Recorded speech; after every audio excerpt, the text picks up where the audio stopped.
Number 2ను రద్దు చేసి జీవో నంబర్ 5ను పునరుద్ధరించాలంటూ హైదరాబాద్ డీఎస్సీ ఆఫీస్ ఎదురుగా ఎస్సీ ఎస్టీ ఉద్యోగులు ఆందోళనకు దిగారు. ఎమోషన్లతో అడ్వకేట్స్ అనే పదాన్ని తొలగించి ప్రమోషన్లు ఇవ్వాలని డిమాండ్ చేశారు. ఎస్సీ ఎస్టీలకు రిజర్వేషన్లు కల్పిస్తుంటే ఓపెన్ కాంపిటీషన్లో మెరిట్ ప్రకారం అందరికీ అవకాశాలు కల్పించాలని డిమాండ్ చేశారు. దీంతో పోలీసులు ఆందోళనకారులకు అడ్డుకున్నారు.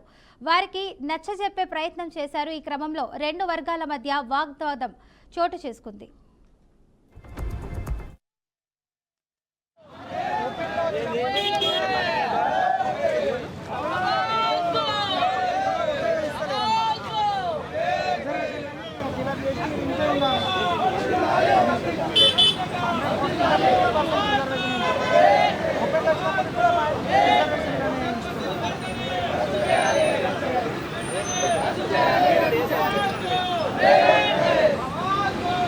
సార్ ఇది ఏంటంటే తెలంగాణ మరియు ఆంధ్రప్రదేశ్లోనే ఈ అడక్వసి అనేటువంటి జీవో అమలు అవుతుంది సార్.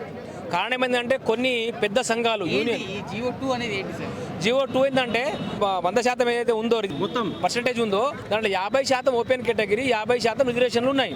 అయితే ఈ ఓపెన్ కేటగిరీ అంటే ఏంది, దాంట్లో ఎలిజిబుల్ ఉన్నటువంటి ప్రతి ఒక్కరు ఓపెన్ కేటగిరీకి అర్హత సాధించవచ్చు. ఓపెన్ కేటగిరీలో ఉన్న వాళ్ళకి ఎస్సీ ఎస్టీ బీసీ మైనార్టీ అనేటువంటిది ఏది తారతమ్యం లేకుండా అందరికి రిజర్వేషన్ ఇవ్వాలి, మరి ఉద్యోగం ఇవ్వాలి. కానీ కొన్ని అప్పర్ క్యాస్ట్ ఉన్నటువంటి వాళ్ళు ఏం చేసిరంటే ఈ ప్రమోషన్లో ఈ 50% ఏదైతే ఉందో పైన ఓపెన్ కేటగిరీ ఉందో దాంట్లో ఎలిజిబుల్ ఉన్నా అక్కడ మాకు ప్రమోషన్ ఇవ్వట్లేరు. ఒకవేళ ఓపెన్లో ప్రమోషన్ ఇచ్చినా మీరు వాళ్ళని రిజర్వేషన్లో కౌంట్ చేసి మీరు సరిపోయినంత వరకు ఉన్నారు, అడక్వసి అంటే మీరు తగినంత పోస్ట్లో ఉన్నారు అని చెప్పేసి మాకు బాగా అన్యాయం చేయడం జరుగుతుంది.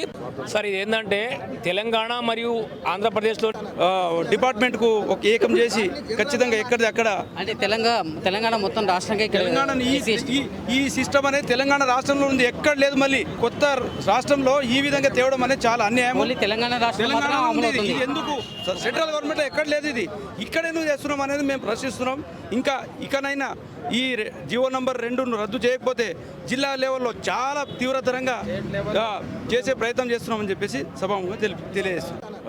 డిపార్ట్మెంట్కు ఒక ఏకం చేసి ఖచ్చితంగా ఎక్కడిది అక్కడ అంటే తెలంగాణ మొత్తం రాష్ట్రంగా ఈ సిస్టమ్ అనేది తెలంగాణ రాష్ట్రంలో ఉంది, ఎక్కడ లేదు. మళ్ళీ కొత్త ప్రస్తుతం తెలంగాణ రాష్ట్రంలో అమలవుతున్నటువంటి జీవో నంబర్ 2 ఇది ప్రభుత్వంలో పనిచేస్తున్నటువంటి ఉపాధ్యాయ మరియు ఉద్యోగస్తులకు అందరికీ విఘాతం కలిగించినటువంటి జీవో ఇది ఉంది. దీన్ని ప్రభుత్వము